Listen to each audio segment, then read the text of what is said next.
Here with you, back with Maniac Magee, chapter 17. It was a hot day in August.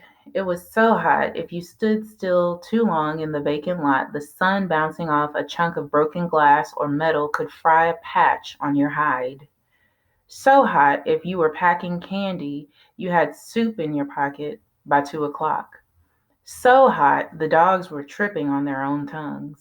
And so hot, the fire hydrant at Green and Chestnut was gushing like Niagara Falls, courtesy of somebody wrenching off the cap. By the time Maniac and the rest of the vacant lot regulars got there, Chestnut and Green was a cross between a block party and a swimming pool. Radios blaring, people blaring, somebody selling lemonade, somebody selling Kool-Aid ice cubes on toothpicks, bodies, skin, color, water, gleaming, buttery, warm, cool, wet, screaming, happy. The younger you were, the fewer clothes you had on.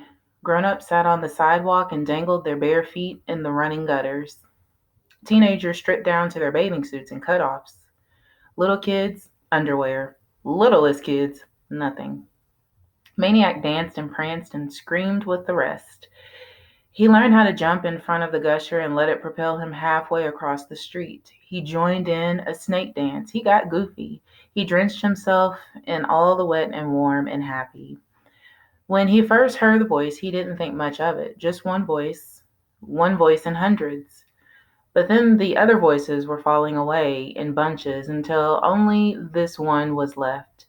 It was a strange voice, deep and thick, and sort of clotted, as though it had to fight its way through a can of worms before coming out. The voice was behind him, saying the same word over and over, calling a name.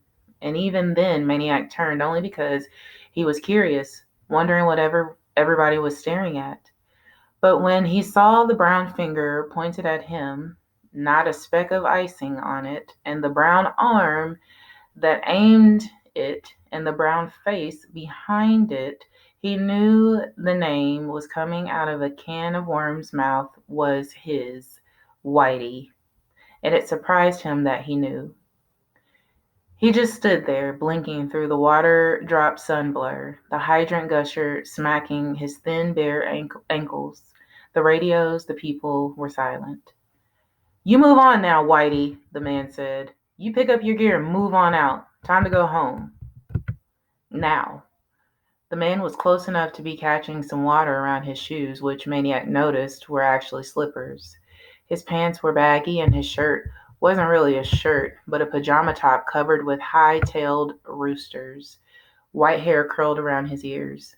Maniac gave his answer. "I am home." The man took a step closer, dropped his arm. "You go on home now, son, back to your own kind. I seen you at the block party. Now you get going."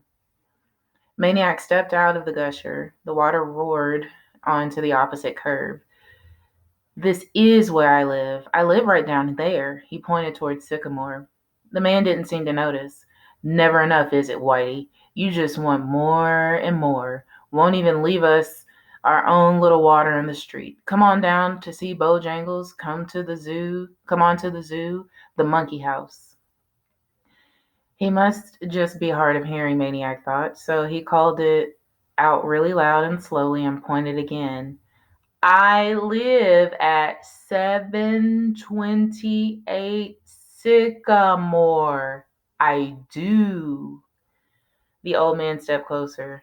"You got your own kind. It's how you wanted it. Let's keep it that way. Now move on. Your kind's waiting." He flung his finger westward. "Up there."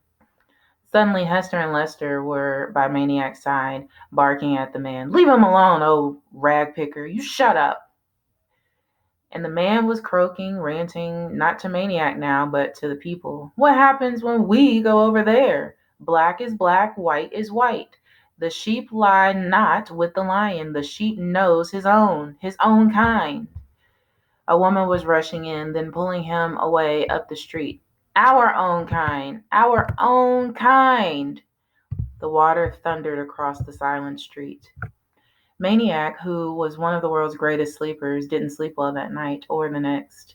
He started getting up earlier than usual, not to sneak some time with the A book, just to run.